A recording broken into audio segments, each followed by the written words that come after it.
But for the previous 9 weeks, we've been going through each point of the Mike Ferry sales system. There's 21 points to the Mike Ferry sales system. So we've been going through each point and writing down a number of notes in regards to that. So here we are now, we're up to point 10, which is negotiating. Right, so that's where we're at. So I have a list of thoughts here in regards to negotiating. We're going to go over those. As always, some of these you've probably heard before, and maybe this will be a good reminder. For some of you, you haven't heard this before, and there will be some good points in there. For some of you, you're just hoping that I entertain you for the next 45 minutes while you eat your lunch. Whatever the case may be, my goal is to end at 1 o'clock with some sort of positive feedback. So there we go.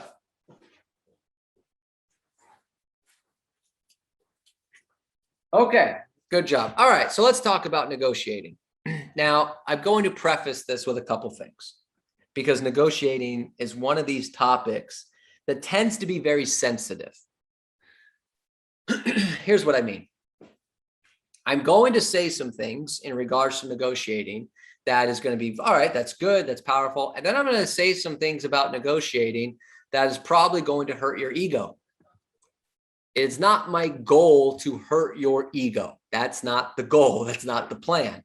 But the reality is, when it comes to things like closing and negotiating, if I'm speaking honestly about them, I'm going to say some things that hurt your ego. Don't be upset at me. That's what I'm telling you here. Okay, this is all to help you. I don't do any classes to inflate my ego or try to put you down. This is all to help you. So when I say a couple comments that will hurt your ego, some of you, get over it. This is all just to help you.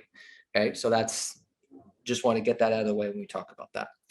All right, these points are not necessarily written in any important order. This is just how they're written. You decide what's best for you. So let's talk about negotiating. So the first thing I put down here, this is point number 1, to set the tone of negotiating.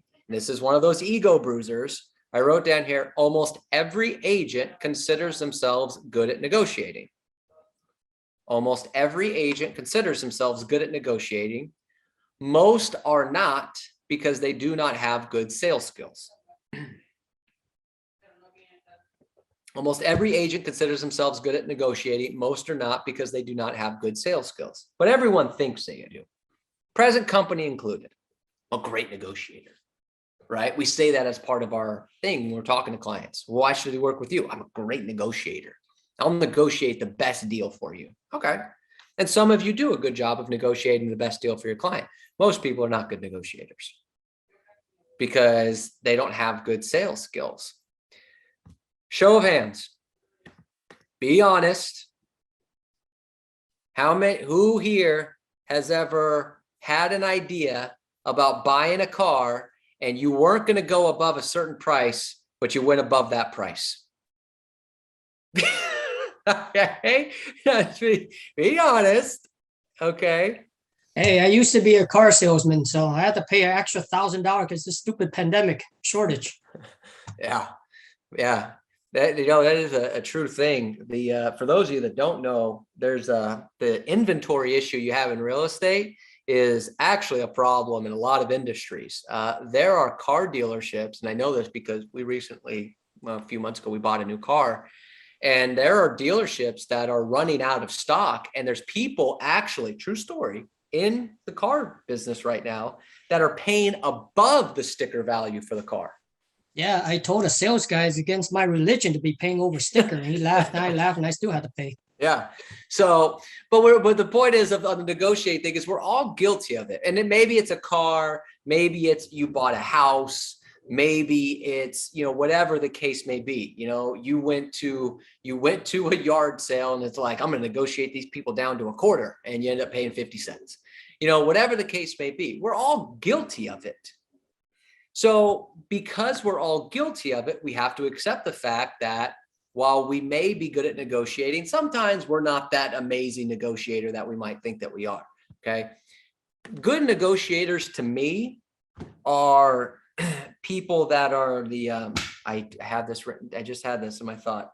The people that that do like terrorist negotiations or save a hostage negotiators. Those are negotiators. Okay. They're trying to save a life. They're trying to save things, stuff like that. That's a negotiator. And as a matter of fact, if you really want a good book on negotiating, there's a book called Never Split the Difference by Chris Voss, who used to be a hostage negotiator. And he's done classes at Harvard and a variety of other different things. So we have to accept the fact that while we might be good at negotiating, we might not be as good as we think because we have to work on our sales skills. Okay. So you have to, one, put your ego in check when it comes to negotiating. So I wrote down here number 2. This might be one of the biggest points. I talked about this a little bit the other day, but this, when it comes to negotiating and being what is considered a good negotiator, I think this point is really, really important. In order to be a good negotiator, both sides have to win. In order to be a good negotiator, both sides have to win. See, we think sometimes, well, I'm a good negotiator because as a seller, I'm going to crush the buyer. Or as a buyer, I'm going to get you a steal from the seller. That's not being a good negotiator. A good negotiator is I'm working out a deal that works for both sides. Okay. Now, the reality of the situation is in today's real estate market, is a seller going to take a deal that they don't feel that they're winning? Anybody? Do you think a seller would take a deal right now if they don't think they're winning? No. No, they're not. And are most buyers willing to buy a house if they don't think that they got a win out of it? No. If they're No. desperate enough to need it enough. Right. Yeah, they'll pay overpriced, but they're doing that because they want to take advantage of the interest rates. They see that as a win.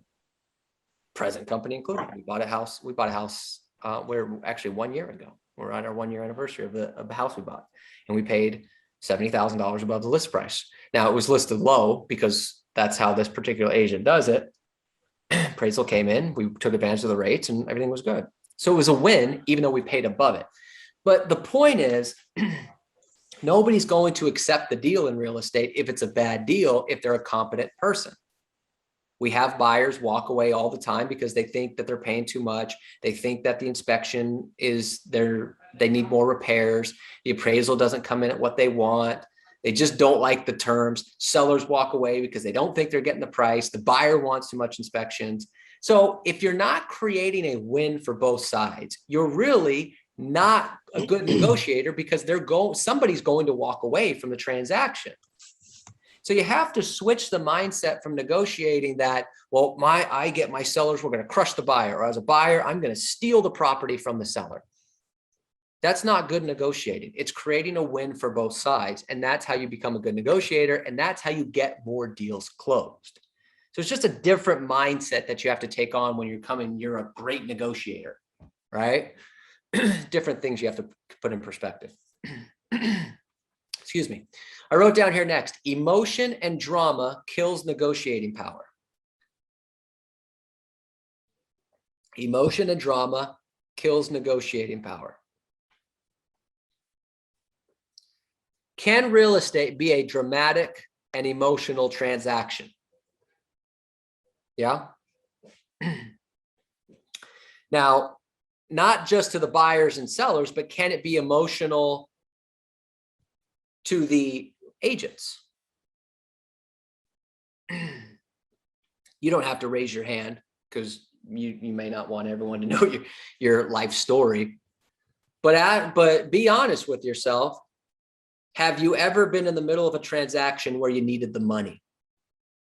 Okay. You don't have to answer that. Okay. Because everyone might be different, but you needed the money. You needed that commission. You needed that deal to go through. That can be kind of emotional, right? That can get you very dramatic about the deal. You're afraid that they're going to cancel the deal. So you get dramatic, you get emotional because you want to close the deal. Maybe it's not about the money. You just want to be number one. It can be an emotional and dramatic thing for everybody. So I wrote down here, Mike Ferry 101, keep your emotions between the lines. Emotion and drama kills negotiating power. When you as an agent get emotional and dramatic, what does the seller and buyer think you care about? If you get emotional and dramatic, what does the seller and buyer think you care about? Commission. Commission. You get emotional and dramatic, they automatically think all Robert cares about is the money. He's not in it for me. He's not trying to help me. Look how emotional he is. Look how annoyed he is. Look how upset he is. He's just in it for the money. He's not going to get his paycheck. As soon as a client knows that you're in it for the money, do they think that you're negotiating in the best terms? No. This is why you have to keep the emotion out of it, even though it can be emotional and dramatic for a real estate agent, whether you need the money or you just feel like you're getting your time wasted or you're annoyed with the client or you're annoyed with the situation. If you get emotional and dramatic, your negotiating power is done because they now know that all you care about is the money. And when all you care about is the money, you can't make a win-win situation. If I'm buying a house and I think all you care about is the money, as a buyer, I'm now thinking, am I even in the right house? This guy, this gal, they're pushing me to buy this house because they want the money. You're giving people second thoughts. So I wrote down here, control what you say to the client. Control what you say to the client. Now, I wrote down here next on that, one way to control what you say to the client is pause before you say anything or text anything or email anything. Anyone know who Mel Robbins is? Heard of Mel Robbins? Speaker, author, attorney. She has a thing called the 5-second rule. Yes. Yes. Part of what she talks about is that, before you make an emotional response, take a deep breath, count to 5. She has the 5-second rule in a variety of different aspects of life. Some of you think the 5-second rule is just if something falls on the floor, you pick it up within 5 seconds, you can still eat it, right? Remember, we're kids and stuff like that. But she's got the 5-second rule as well, right? Well, before you make an emotional response, count to 5 because to clear your head a little bit, because sometimes our first initial reaction is not the best reaction. And now the emotion and the drama gets involved in a transaction, negotiating goes out the window. Control what you say to the client. Calm yourself down before you have that conversation. I wrote down here next on that same line, remember, you are not buying or selling the home. Remember, you are not buying or selling the home. The transaction is not about you, it's about them.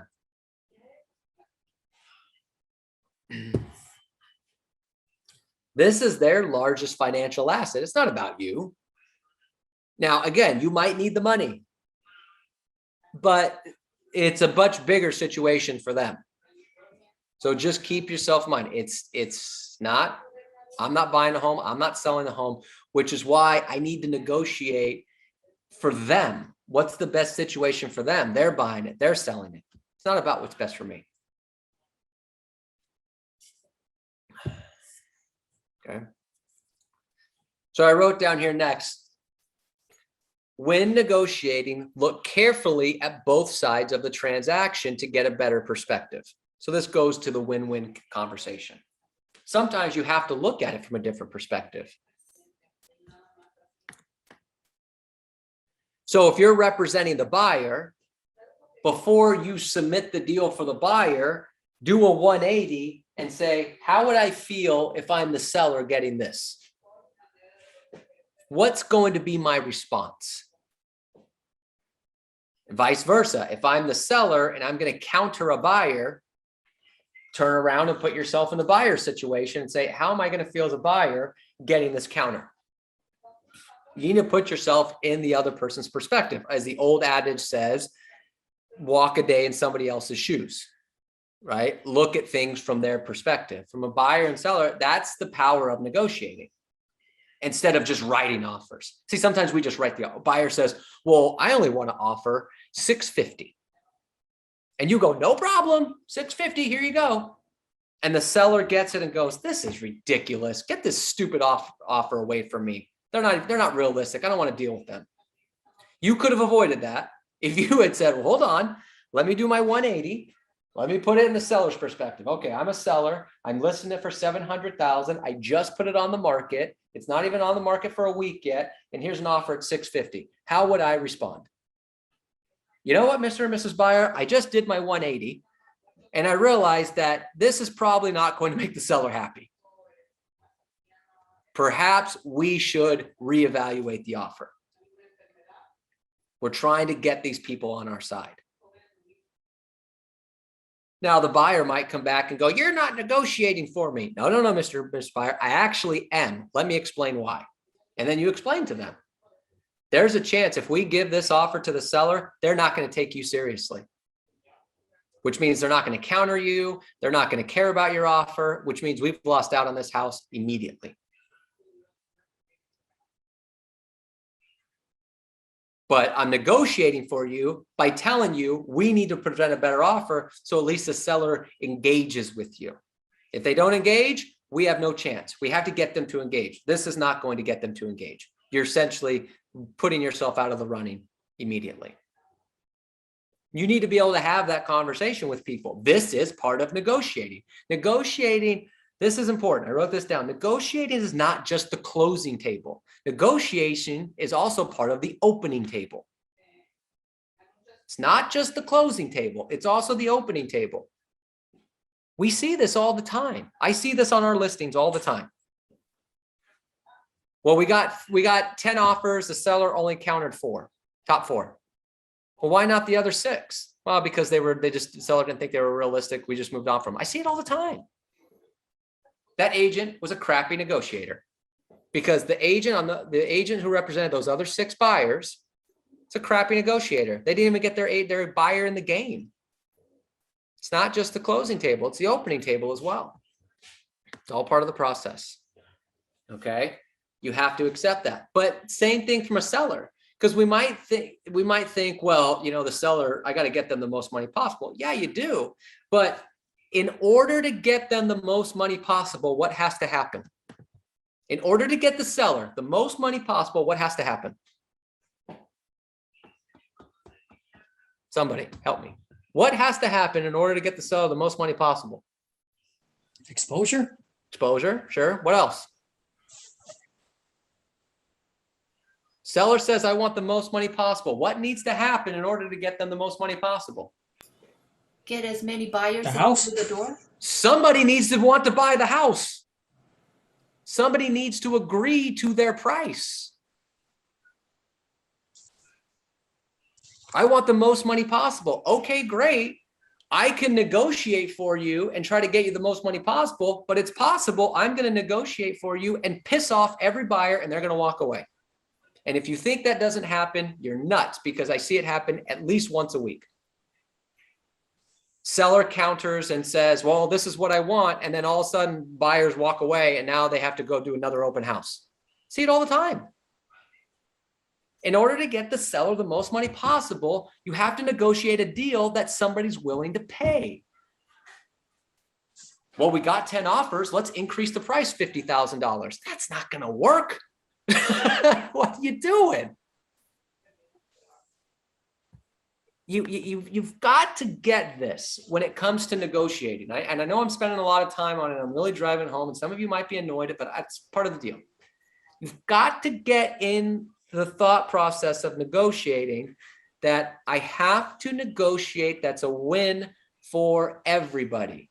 Now, it also has to be a win for title. It has to be a win for escrow. It has to be a win for both agents. You can't negotiate a deal where the other agent isn't getting paid. That's crappy negotiating. It's also crappy negotiating if you're not getting paid.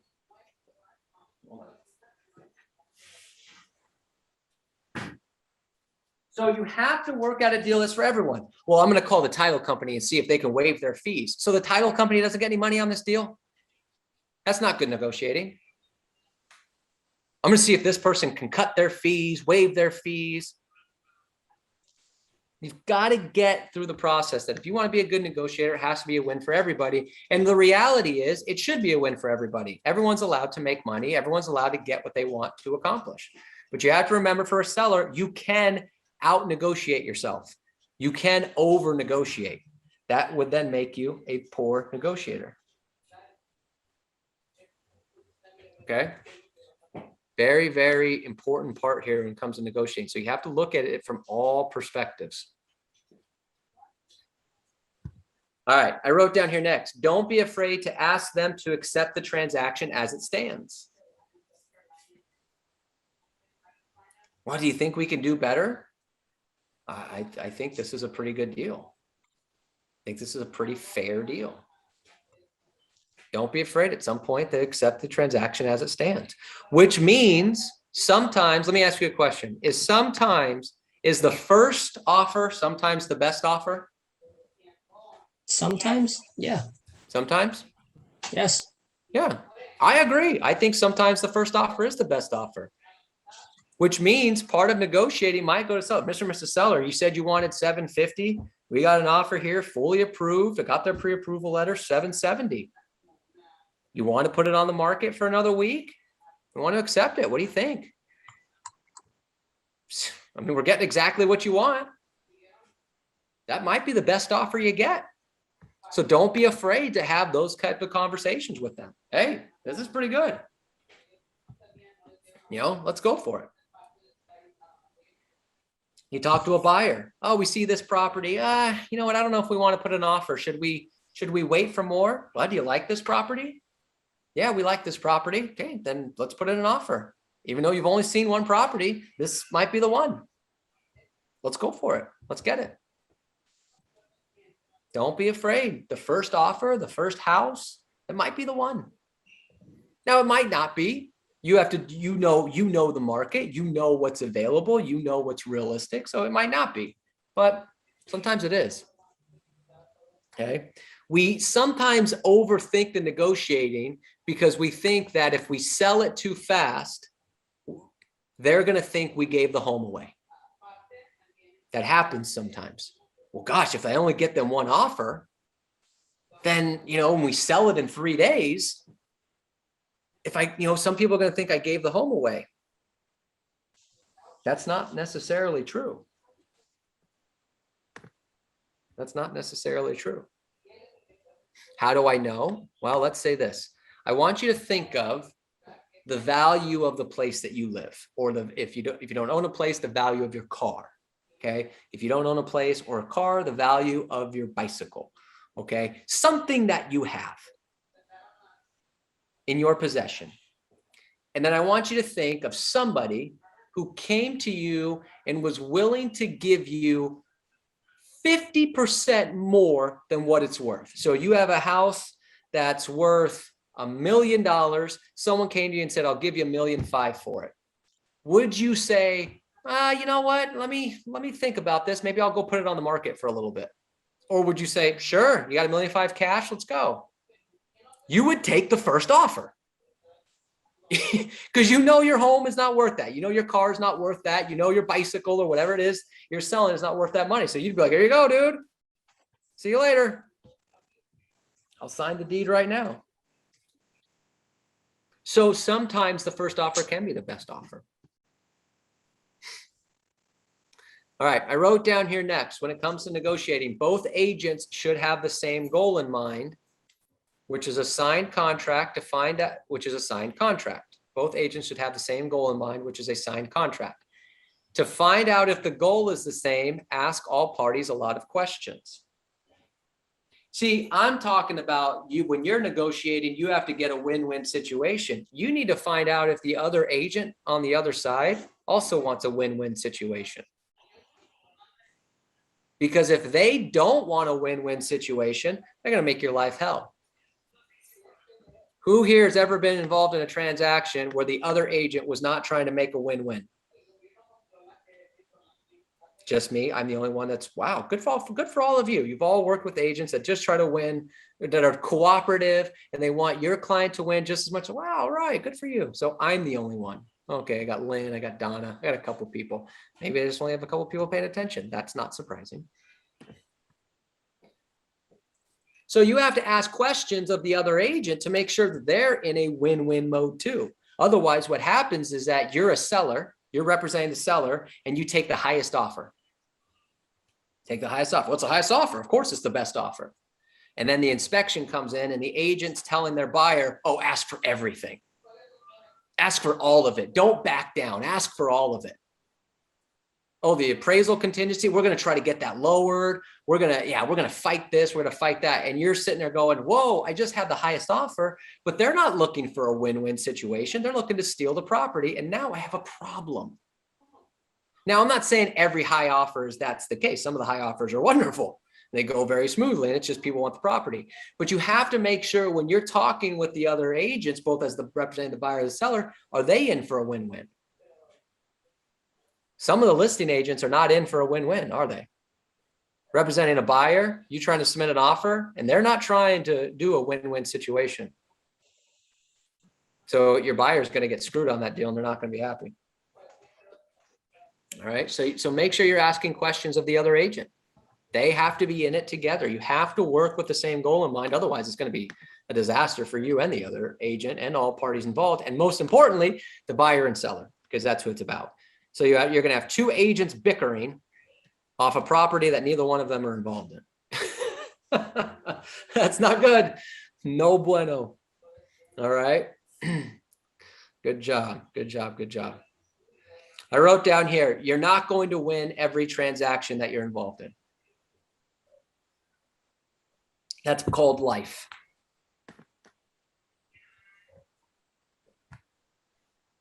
So question came in. Good question, Lynn. Question came in, what questions should be asked? So you could ask, if you're representing the seller, asking the other agent on, okay, so the buyer, they're going to write up an offer. Have they been pre-approved? Let me see their pre-approval letter. When's the last time they were pre-approved? Okay. Are they an investor? Are they looking to flip? Are they looking to live in the property? Are they looking to flip the property? Now, it's not necessarily mean it's a bad thing, but you have to look at it, some of these perspectives. Well, they're looking to flip the property. Okay. In order to flip a property, you need what to make it work? They're going to try and get it for a good deal. They're trying to get a deal. Some equity in it. Yeah, you're trying to get equity. You're trying to get a deal. So if I'm paying top dollar, where can I, if I'm a flipper, okay, and I'm paying you top dollar for the property, where in the transaction can I try to come along and get some equity out of it? Where can I try to steal some money? Price. Well, no, but let's say I agree to the price. I go into escrow. Where can I try to steal some money? You're going to ask credits back. There it is. The request for repairs. I'm a flipper, which means I need equity to turn around and make a profit. So if you're selling the home for $750 and I'm willing to pay $750 and I'm a flipper, okay, well, help me out here, Mr. or Mrs. Agent. How does this make any sense? You can't flip a property unless the property's a fixer, right? But let's say the property's in good condition and they don't need to do repairs. I have to then think about, well, where are they going to get the money? Where are they going to get the profit? Oh, when the inspection comes back and they ask for $50,000 in repairs. So now they get a $50,000 repair. I have to give them 50 grand. So now they're walking into the property with $50,000 in equity. That gives them the opportunity to maybe spruce a few things up, depending on the market, maybe sell it for, a little bit of a profit. So I need to ask certain types of questions. Are they an investor? Are they going to rent it out? Are they going to flip it? Are they going to live in it? What's the deal? Why are they buying?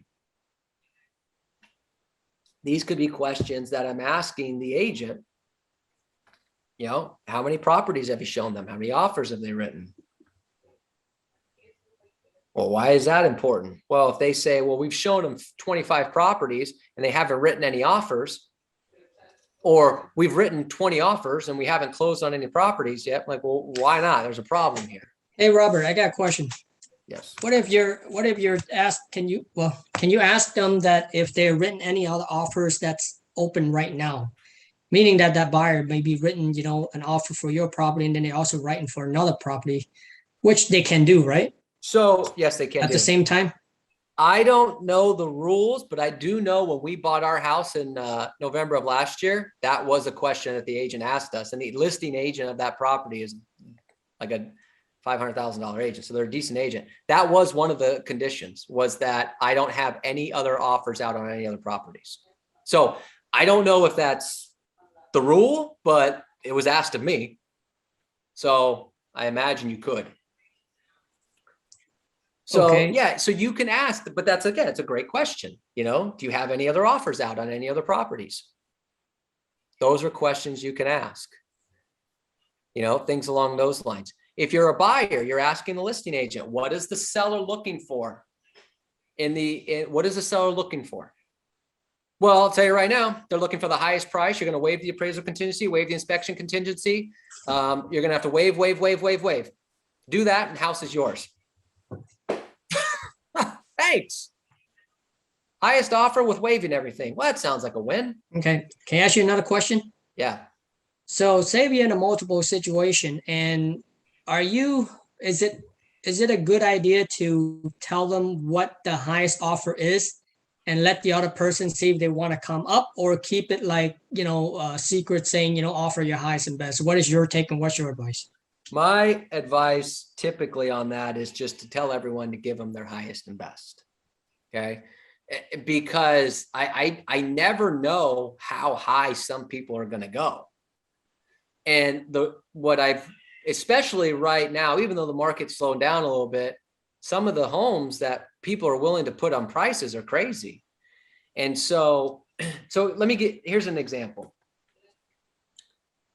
So we've been negotiating some stuff for our offices in terms of, the printer leases are coming up, things like that. We moved 2 offices, so we had to but we had to get some quotes from multiple movers, things like that.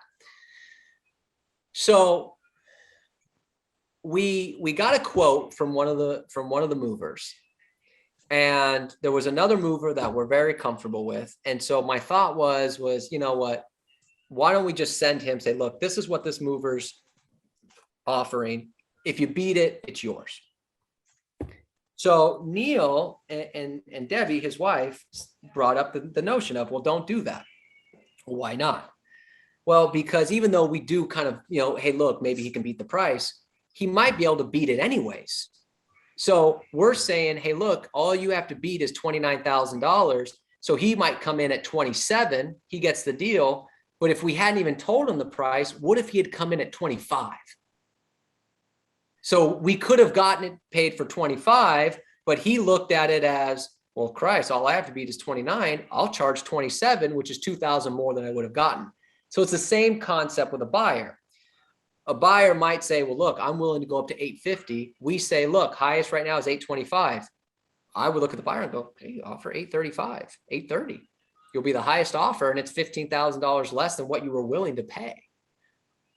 So I would always go that route. Now, here's where you could, though, on a different situation. Now, this is kind of the opposite, and this is not necessarily something that I would, I think some people should consider in some situations. Let's say that you have an overpriced listing and the seller has it listed at 800,000. And the seller tells you, hey, look, between you and me, I don't want to reduce the price, but I'll take 750. If someone came at 750, that's what I would do. I might consider going to some of these buyers and say, look, write up an offer at 750. If you write up an offer at 750, I'll see what I can do. You might have a shot. Then I might give them a price. If it's an overpriced listing and it's been on the market for a few weeks, and I know the seller will take 750 because they said it, I might drop that price to them. Hey, look, write up an offer at 750. You might have a shot. If I know it's not going to sell and I know that the seller's not going to reduce the price, then I might do something like that. Okay. That's a really great question. So asking little questions like that, you know, making sure that the other agent is in it for a win-win situation. But here's the key. Okay. Last couple points here, then we're going to wrap up. You need a win-win situation, but you need to make sure you know what's a win to your client. And I say that because let's say you're negotiating a deal and you're negotiating on what you think I'm getting them a good deal. Might not be a good deal to them, or you might over negotiate than what they're willing to take. So we mentioned earlier, I think it was Chris mentioned, you know, the buyer might be willing to pay more because they're desperate. They want the house, so on and so forth. So if you have a buyer and you present them an offer, and you might think in your head, I don't think this is a good deal. You might think that in your head, but to them, it might be like, oh, I'll take this all day. You have to know what's a win to them. So you're negotiating to their win, not your win. So it's very, very important to know what, as a seller, as a buyer, what it is. Same thing with a seller. You might think, oh my gosh, we listed at 750. I've got 12 offers and the highest one is at 770. Huge. Look at me. And the seller's actually thinking, well, I actually thought we were going to get up to 800. And you're thinking like, oh my God, I just did this amazing deal. I got you 12 offers, $20,000 above list price. And they're actually not very happy. They wanted 800. So you have to make sure you know what a win is to the client. So you're negotiating to their win, not your win. Yeah. And Robert. Yes.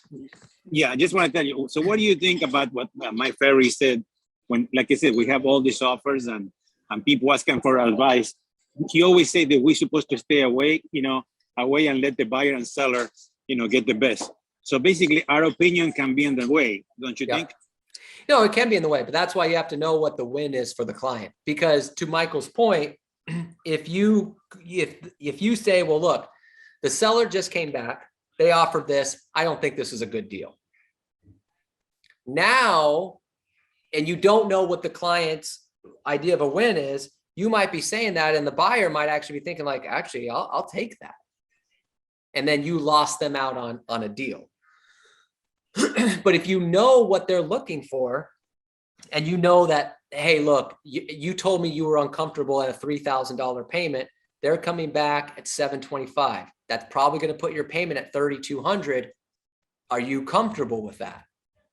So I'm still leaving the decision up to them, but I'm at least telling them that, look, this might be for you, it might not be, because you told me that you needed to keep your payment below $3,000. So I need to know that before I out negotiate myself for them or whatever the case may be. Same thing with a seller. Seller says that they want $775. First offer comes in at $775. I might go to them and say, look, you wanted $775, right? Here we go, $775 on the table. What do you think? Now I'm still asking them the question. It's up to them, but I'm at least presenting it in a way like I got you the $775. This might be the deal to take.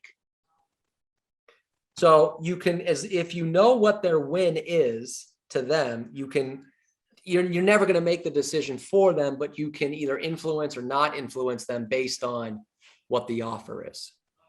But you're right, is that we have to make sure we know what they want and not just answer for them and tell them, oh, this is a terrible deal, you shouldn't do this, or whatever, or this is, I'm telling you, you got to get this house. And then they're looking at us going, all you're thinking about is the money. So you have to really be careful on that line. It should be routine on a listing presentation that once you've got the contract signed, you can reconfirm by having them look at the net sheet and ask them, so if we get you this dollar amount net right there, that's a win for you? It's a great line. The thumbs up, it's on them if they change their mind. I mean, but you at least did your due diligence. Is this a win for you? If we can get this dollar amount, are we going to be able to move forward? Yep. In advance, as a great listing agent, you shouldn't be guessing or second guessing if it's going to be an accepted offer, especially if it comes in at list price or above.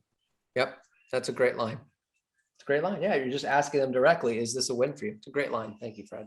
I have a question. Yes. Sort of along the lines of what he just said, where I was like the second in line of winning offer. They had a cash offer a little below what we offered, and we were conventional. So how would that listing agent or me have positioned that offer to where, he spoke to me directly saying, like, your offer is great, it's conventional, we feel confident, we did cross call and all that fun stuff, but of course they still went with a cash offer. How do you present that to show that it's still a win if they go financing offer? Well, good question. Now, first thing, number one, is that sometimes you're never going to win that battle. They're going to go with the cash offer sometimes. But what you can do is a couple things, is make sure that you said they were cross-qualified. That's great. So the agent knows that they're approved, all those other good things, everything's good there. Is ask them the question of, okay, great, you're going with the cash offer. Do they already show you a proof of funds? Yeah, they already showed me a proof of funds. Okay, great. And ask them the same questions as if you were the listing agent. Okay, do you know why are they living in the property? Are they flipping it? They were living in it. Okay. I mean, you're in a tough spot. If someone's willing to be owner occupied, cash, they've shown their proof of funds, you're just in a tough spot. And you've already, because I could say, well, make sure that you give them a cross qualification. Well, you already did that. So the listing agent knows that they're approved. You have a conventional loan. Everything's good. You do the best you can. The last thing you can try to ask them is say, well, what's important to the seller about what is important to the seller on selling this property? Is it price? Is it time? What's important to them? Well, it's, and the figure out they say, because the seller might say, look, they need to, it's about time. They want to close in 14 days. Okay, then I have no shot. But the seller says, well, look, no, I mean, they're willing to wait. It's about money. Okay, well, then I'm giving you the most money. So what do I need to show you or prove to you that my buyer who's offering you more money but getting a loan is the best buyer? I would just directly ask that question. What do I need to show you? What do I need to prove to you that my buyer is the best one for the deal? Right. And see what they say. And again, they might simply say, look, we know you have the most money, but we hate lenders. We don't trust lenders. We've been burned on lenders before. This is all cash. They've got proof of funds. They're living in the property. We're going with it. Okay. But I would ask them those questions. What's important to the seller? And if it's not time and it's money, then ask them the question, what do I need to show you or prove to you that my buyer's the best one for it if they're willing to wait 25, 30 days and get the most money? Hey, Robert, a little comment about the market. I don't know, in the area over here in Brea, I could not find anything available. Everything is sold. I don't know if you guys saw how the market is. And on the Fullerton Brokers Caravan, we have about 5 properties that we were all waiting to go this week. And on Sunday night, they called and I said, sorry, guys, all 5 of them, they're canceled. They are already sold. Yeah. So, I mean, the market, I think, is going to, it's going to be, not many listings up there right now. Yeah, well, it's up, but that's why you have to Michael's point, is that's why we have to ask more questions of the listing agent when we have a qualified, motivated buyer. What do you need to hear? What do you need to see? What's important to the seller? I'll write up the contract that's a little bit better. If we lowered the close of escrow date from 30 days to 21 days, would that work? Now, don't commit to it. You have to then go to the lender and say, hey, could we make this happen? And then go to the buyer and say, are you comfortable doing this? But see if hey, if we lowered the close of escrow date, what could we do? And Mike, I believe that you should have a series of questions, protocol as a buyer's agent when you're talking to the listing agent. Yeah. Where are they moving to? What's most important to them? Is it pricing, timing? Is it convenience? How many offers do you have on the table? And if I sell this property and we bring it at list price, are we at least assured with multiple offers that we're going to get a counter offer? You know what, though?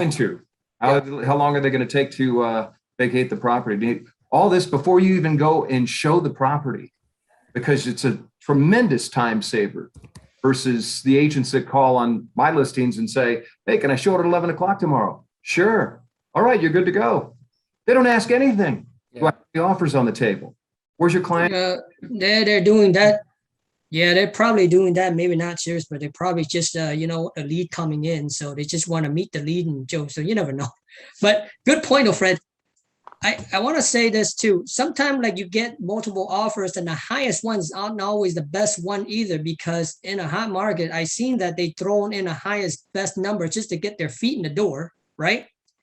And then you go and present that, you run it to your seller, you present it, hey, I got you the best offer is like 50 grand over, blah, blah, blah, right? They get all excited and stuff like that. And then what happened? And then the minute you try to counter them, of course, the buyer agent's so weak. And they're gonna be like, yeah, they're excited. But the point is, to get their feet in the door, just to get their offer accepted, and then they think about it, they get either cold feet, they change their mind, they drop, then it makes you look like an ass. Well, You got to vet every offer. yeah. You should And vet every offer and every agent before you even present it to your seller. so That's critical. yeah. in this So that's why marketplace. a couple things on that. So that's why one, you ask some additional questions we talk about. But here's the other thing that you have to hold on. Here's the other thing that you have to consider on that exact situation is you have to be honest with yourself of, is the property going to appraise? Well, hold on. Of course, you ask yourself that question. That's why when you do the CMA, you know that parameter where it's safe. And if it's over, then you're going to have to throw in that, appraisal contingency removal. But what I'm saying is that even if you talk to the buyer agent, they're so weak that they're going to be like, oh, yeah. Oh, they're serious. Even though they're not. You know what I mean? That's fine. So sometimes if that happens and you ask all the right questions and the buyer agent says all the right things and they waive the appraisal contingency and do all those other things, sometimes the best way to do. I got a question. Armin, question. Well, it's more of an agreement. I agree with Fred. I asked all those questions because it's not too hard to weed these people out. That's true. It's not, especially when you get an agent that's lying. You can almost always tell because most times you got if you have an agent, you can tell if they're experienced or not experienced, and you generally will go with an experienced agent versus an agent that you're really not feeling comfortable with. So I agree with Fred that you ask those questions.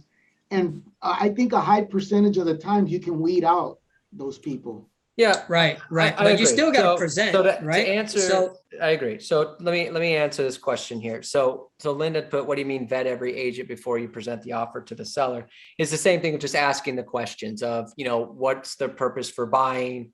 Are they going all cash? Are they getting financing? What if the property doesn't appraise?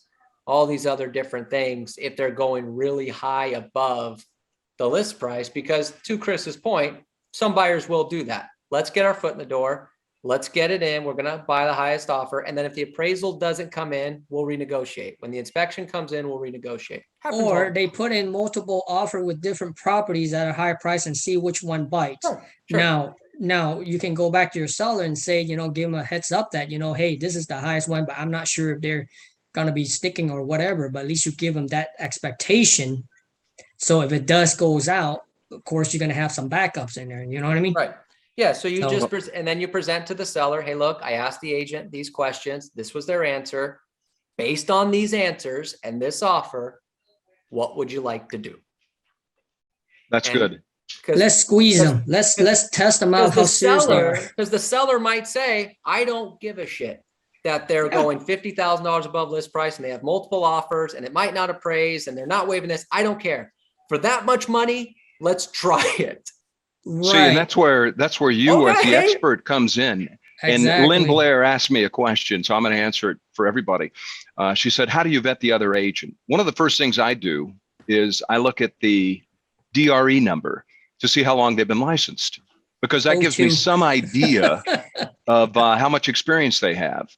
And if it's in the 2 million mark, that's a pretty fresh agent. And that doesn't mean that they're not productive and they can't close a deal. But the series of questions I'm going to ask them, number one, do they pick up the phone when I call? Because if they say, and it gets under my skin, for a quicker response, send me a text. And it's like, wait a minute. What planet are you living on? For the quickest response, pick up the phone when it rings. We'll get more done in 30 seconds than we would do it in 2 or 3 hours texting each other. Doesn't make sense to me.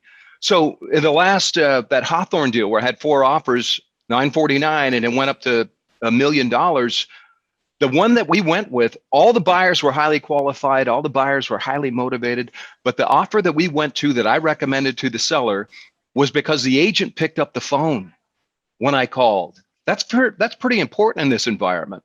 And then the last thing I ask them after they're vetted, and I might even look at their production to see how many homes they've closed in the last couple of years. I will ask them, listen, all the buyers are highly qualified. They're all highly motivated. We're all at $1 million. I have a simple question for you. What is it? If we go with you, are you going to do what the contract says, and are you going to close this deal? The number one answer, absolutely. If I hear, well, and they start to tell me a story, we're not going that way. I need a definitive answer. And if the agent says, absolutely, I know he's done his homework just by the way he responds to my questions. And that's part of vetting the process before I even get to my client. That way you're very confident when you present the offer that you know it's closing. Hey, Every Fred, listing I've ever had, I put as a pending sale. I never put it under contract because I know it's going to close. Yeah, no, good point, Fred. Let me ask you, how hard do you vet the lender too? Well, As you know hard. what? That is critical. Does he pick up the phone when I call? Absolutely. And if I ask him a couple of questions, so are you going to do what they say? They've got a 30-day contract. They're putting 20% down. If we go with your client, are you going to be able to fund it and close it in the time permitting on the contract? And again, I don't need a story. I just need an answer. So it's real Fred, simple. let me ask you this. So if you vet the agent is good, you vet the lender's crap. How do you convince the agent to tell them, look, I like your buyer, I like what they have, but your lender is either out of state, they don't pick up, or they don't respond. How do you try to vet them out of that? Can you do that? What do you think, Fred? Well, if I have more than one offer, then I go with another offer. Everything has to be symmetric. Everything has to be lined up. The planets have to be aligned. And we have so many choices right now. But if that was the only offer, I would say you need to have your agent give me a call, because we're not going to move forward if you're, we need to have your lender give me a call. Yeah. Because I've called him 3 times. I'm not going to send him an email. I need him to pick up his phone. Because if I have a problem, I want to know he's going to be responsive. Can you tell him to change that? Or no, that's probably wouldn't be an ethic issue. Well, it's not an ethics issue. It's a performance issue. True. And it wouldn't be up for me to dictate it to the agent. I would just say, look, we love your clients and we love the offer, but we're not confident with your loan officer. Your lender, so you have a choice. Yeah. You have a choice. Find a new loan officer or find a new property. Good point, Fred. There you go. It's not complicated. Good stuff. Good stuff. A lot of good stuff there. So I appreciate all the good stuff here. To see, this was what makes it fun, is when people chime in. It's so much better than when I'm just talking for 45 minutes. All right. I love it. You like talking anyway. Oh, I like talking, but it's nice when I know that someone's listening. Expressive. Hey, Robert, I have a suggestion. I say all the time that as an expressive, I don't need an audience, but I sure do like one. Yes, hey, Robert. You know, the last deal we went into is Irvine, that 4.3 million one. We're going to close soon, but they asked us to remove all contingency. It's all cash offer. So the listing agent asked us to remove all contingency upon opening escrow, because their previous buyer backed out. They already did their home inspection. And we reviewed home inspection. It's a 2016, built in 2016. The seller just moved in a year ago, so it was not lived on before. I looked at the appraisal, the inspection, just a little issue. We ask for them repair. They give us $2,000 credit. We took it. Now we find out there's some electrical issue. They agreed to do it, but my question is, don't you think it's a good idea for us all to just ask the seller to do home inspection? Melinda have this idea before they give us, but we will just do home inspection and give the buyer the inspection report, ask them to remove all contingency. If it's a cash offer, of course. If they're long, they have to, have loan contingency, 17 days or 21 days. But if it's all cash, we can ask them to remove all contingency upon opening escrow. Or if it's conventional loan, we can ask them to remove inspection contingency at least, or appraisal conditions, whatever we feel like necessary. Oh, that's a good point. And I'm sorry, Robert, it's not for me. So to that point, it is a good point. And what Yvonne's talking about, for those of you that don't know, is one of the things we actually learned this from an auction program. This is what they do, and some of our agents do it now on all their deals, is the seller pays for the inspection up front.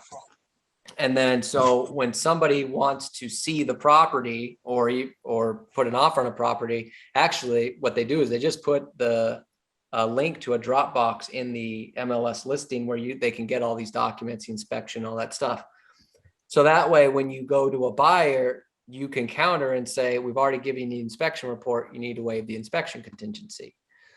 So they could still have the loan contingency, appraisal contingency, and all that stuff. And that helps vet some of the buyers who might be thinking, well, let me get in. And then when the inspection comes in, I'll ask for $50,000 repairs. That's excellent. I know that usually most of the iBuying houses like Open Door and Zillow, and they do a home inspection ahead of time.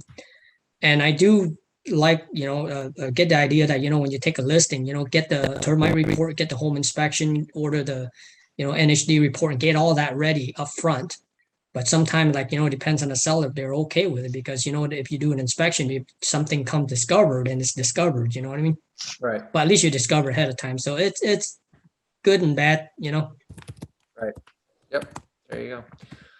I would say this to Yvonne, that look, if there's a huge conflict up front, even though they waive everything and they want to cancel within 24, 48, even 72 hours, they're going to make a move to cancel. And it would behoove the seller to let him out and move on and get another buyer, because you don't want to tie that property up with a lis pendens or some type of non-cancellation or anything like that. So no matter how stringent you are up front when everybody's signed and you have a fully executed purchase contract, I think it could be problematic forcing somebody's hand within the first 24 hours, because ultimately if they want out, they're going to get out. You're not going to force anybody to do something that they don't want to do in most cases. But they, they will say, yeah, you remove all contingency, so your EMD is not refundable.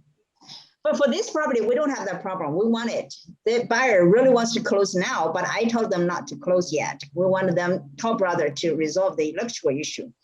Because, the leasing agent was arrogant. He was saying, if your buyer back out, we have no problem. Their $150,000 initial deposit cannot be returned. Good luck keeping that deposit. Try and keep a deposit in this environment. No way. Yeah, they did not disclose there's a potential electrical issue, because we found out later during the inspection, because the leasing agent told my electrician, seller told him the top brother electrical department keep coming back several times to fix the issue. See, this one they didn't disclose to us. So this is a material fact they did not disclose. Right. We have the way to out. So, yeah. I think. But they want to close it. That's good. Yeah, the buyer wants to close it. So we get off topic a little bit. Get off the topic. I'm just here. I'm just letting good agents have a mastermind. And you know what? I have a $2.5 million referral for Yvonne in Villa Park. So we'll have to talk about that. Oh, sure. Oh, good. Everyone else, keep talking. This is going well. Do it. All right. I'll send you the contact information. We've got referrals going now. That's good. Great. Good stuff. Good stuff. All right. No, look, this is great. This is the power of this Zoom office, this meeting. Believe it or not, it's, I am not the end all be all to everything. This is some people know stuff. So this is why we do this. This is the power of this kind of stuff, is these types of masterminds. So I love it. It's great. Very good. All right. Good stuff. So hopefully there was a lot of good conversation here today. Hopefully there was one or two points that stuck with you that could help out moving forward. But if you have other questions on that, don't be afraid to reach out. I'm happy to help, or anyone else here. This is, it's a room full of really good people. So ask questions.